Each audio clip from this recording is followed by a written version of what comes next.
السلام عليكم ورحمة الله وبركاته. في الفيديو ده انا كنت حابة ان انا اوريكم شوية حاجات انا عاملاها في البيت عندي. انا مش هقول لكم ان انا اشتريت حاجة، انا ما اشتريتش اي حاجة.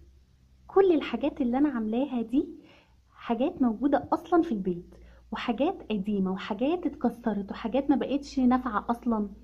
يمكن تكون مش حاجات واو قوي، بس بالنسبة لي انا حاسة ان انا عملت بيها حاجة وعايزاكم ما ترموش اي حاجة الا اذا كانت فعلا ملهاش لازمة.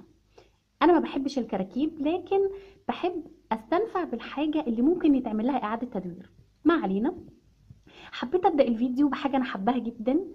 يعني ده دي كوباية عادية خالص، لكن انا حسيت ان هي الماتيريال بتاعتها ما تنفعش ان انا اشرب فيها، يعني مش جامدة. فحبيت ان انا انتفع بيها. جبت اللي هو الورد ده، ورد اللي هو بيتباع بره، ورد مجفف، وحطيته في الكوباية. وبعدين حطيت خرز صغنن كده زي ما انتوا شايفين، وحطيتها في الترابيزة بتاعة الانتريه في الركنة بره. عايزة اقول لكم يعني على الحقيقة كده، لو حد شافها فعلا جميلة جدا، شكلها حلو قوي، يعني انا حباها، انا شايفة ان شكلها حلو. انا مش عارفة هي باينة ليكم كده ولا لا. دي اول حاجة. تاني حاجة برضه انا عاملاها بايدي، عبارة عن تابلوهين صغننين كده، شكلهم حلو، يعني انا شايفاهم حلوين. دول تعالى هقرب لكم كده شويه منهم، اقول لكم دي عباره عن ايه. دي عباره عن يعني مربعين خشب.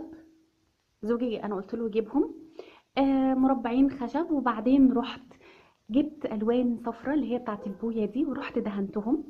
وبعدين شغلت كروشيه، يعني بغض النظر على علامات رابعه اللي انتوا كتير منكم مش هيحب يشوفها، بس شغلت كروشيه على الشكل ده، شكل مربع.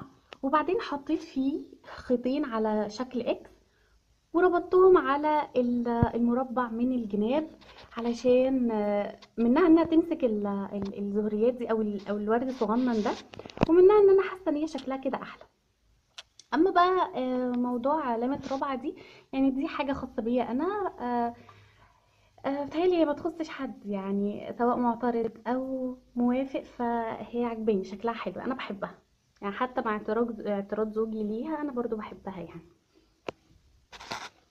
دي انا حطاهم بره في الصاله، ولونت فوق الصاله لون التابلوهين دول. تالت حاجه بقى، بتهيألي اللي هيشوف التلات تابلوهات جنب بعض، انا شايفه ان شكلهم حلو، وشايفه كمان ان هما لايقين مع الستاير ومع مع الركنه. انا مش عايزه اصدمكم واقول لكم دي كانت ايه، بس استنى اقرب لكم منها شويه. دي كانت علبه بتاعه كوتشي، ايوه اللي بتلبس في الرجل ده. قطعتها وغلفتها بالورق اللي هو لونه هو بينك قدامكم اهو. ودي عباره عن حاجه شمواه كده، شنطه هديه. انا بس مش عايزه حد يقعد يتريق. دي شنطه هديه غلفت بيها الحروف او الورق بتاع العلبه بتاعه الكوتشي. انا بس عايزه اجيب لكم التفصيل دقيق جدا. وغلفتها بيها، وركبت الورد الصغنن ده لزقته بالشكل ده. ممكن تحطي اي حاجه، يعني مش لازم بالشكل بتاع الورد ده. انا حطيت يعني شكل عشوائي. وحطيتها برده في الركنه، في جزء جنب التابلوهات دي اللي انا عاملاها برده. كله انا عاملاه بايدي، انا ما عملتش حاجه، ما جبتش حاجه يعني من بره اهي. رابع حاجه بقى، انا بقى عندي حب غريب للعلب البلاستيك. جبت العلب بتاعه ملح الكوكس الصغير، وبعدين لما خلصت شلت الورقه من عليها، الورقه الحمراء دي، وحطيت عليها ورده كده. وبعدين عملتها زي مقلمه. عندي مقلمات كتير، لكن انا بحب دايما احس ان انا انجزت، ان انا عملت حاجه فيها انجاز، ان انا عملت حاجه انا اللي عاملاها بايدي. فعملتها زي مقلمه كده، وانا بذاكر حاطه فيها الاقلام كلها. خامس حاجة برضو، العلبة بتاعت كوكس بتاعت الملح، عملتها زي حصالة اهي. فتحتها من الجنب من فوق كده، وبعدين بقت حصالة. وقت ما بحب اخد منها الفلوس باخدها، وقت ما بحب احط فيها فلوس بروح حطاها كده. انتوا شايفين الفلوس اهي. مش مهم الحاجه بتبقى غاليه ولا رخيصه، المهم ان انت تكوني عملتيها بايدك وحباها وحاسه ان انت بتعملي حاجه. سادس حاجه بقى، ساعات كتير بكون عايزه اشرب اعشاب او اشرب حاجه يعني تريح معدتي. بصراحه بكسل جدا افضل افتح العلبه وافك الكيس ولسه افتح الضرفه بتاعه المطبخ. هنا كنت جايبه علبه بتاعه باتون ساليه، ولما خلصت بصراحه انا زي ما قلت لكم من شويه انا بقى عندي ادمان للعلب البلاستيك. فضيت الكيس الاعشاب، وبعدين بقت فيها اكياس صغيره كده، علبه الاعشاب فيها اكياس، وكان في خرم في الحيطه اصلا، مش عارفه انتوا هتشوفيه ولا لا اهو. خرمت العلبه بتاعه الباتون ساليه وحطيتها فوق البوتاجاز على طول، وحطيت فيها الاكياس بتاعه الاعشاب عشان وقت ما احب ان انا اشرب باخد الكيس وبعدين بشرب على طول. يعني هي فوق كده فوق البوتاجاز على طول.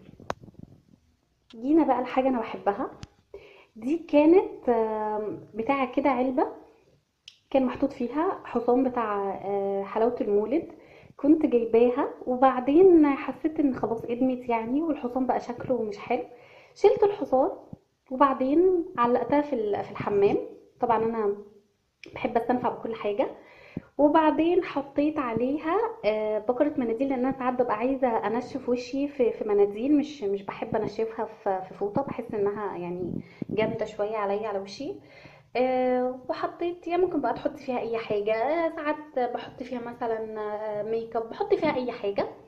ورحت حطيت هنا كانت علبه ميسره كان مشتري ساعه، خدت البتاعه بتاعتها دي الاسفنجه ورحت عملتها بدبوس فيها، بحيث ان انا وانا بلبس لو بلف الحجاب ولا حاجه تبقى الدبابيس قدامي وما اقعدش ادور عليها ولا منها تقع ولا اي حاجه. وحسيت انها كمان ادت شكل كويس في الحمام. اما دي بقى، دي كانت علبه بتاعه اللي هي البتاعه بتاعه الودان دي، اللي هي فين اللي هي دي. بعد ما خلصت فخرمتها خرم كده من ورا من الجنب هنا، وكان في اصلا في مسمار اصلا في الحيطه، وعلقتها فيه وبدات احط فيها الامشاط قدام المرايه على طول، بحيث ان انا ما اقعدش مثلا ادور ولا حاجه ولا احطها فوق في حاجات مخصوصه ليها، لكن انا ما اشتريتهاش. فانا بحب الحاجه اللي انا عاملاها بايدي، بحب الحاجات اللي انا ابتكرت فيها او اخترعت فيها، بحس ان انا عملت حاجه. واخيرا وليس اخرا، علبه البرينجلز دي كنت جايباها، ولما خلصت عندي الاكياس بتاعه الزباله حطيتها فيها، بحيث ان انا ما تتبلش او ما تتبهدلش، وفي نفس الوقت انا يعني مش عارفه انا استخدمتها وخلاص، بغض النظر عن ان هي اصلا بيبقى ليها اماكن مخصصه، او عامه كل الحاجات اللي انا عملتها دي ليها بدايل ممكن تشتريها من بره.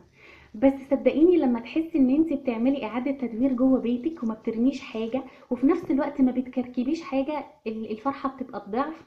ان انت فرحه ان انت ما رميتيش حاجه، تاني حاجه فرحه ان انت عملتي حاجه من لا شيء. كل الحاجات دي من لا شيء.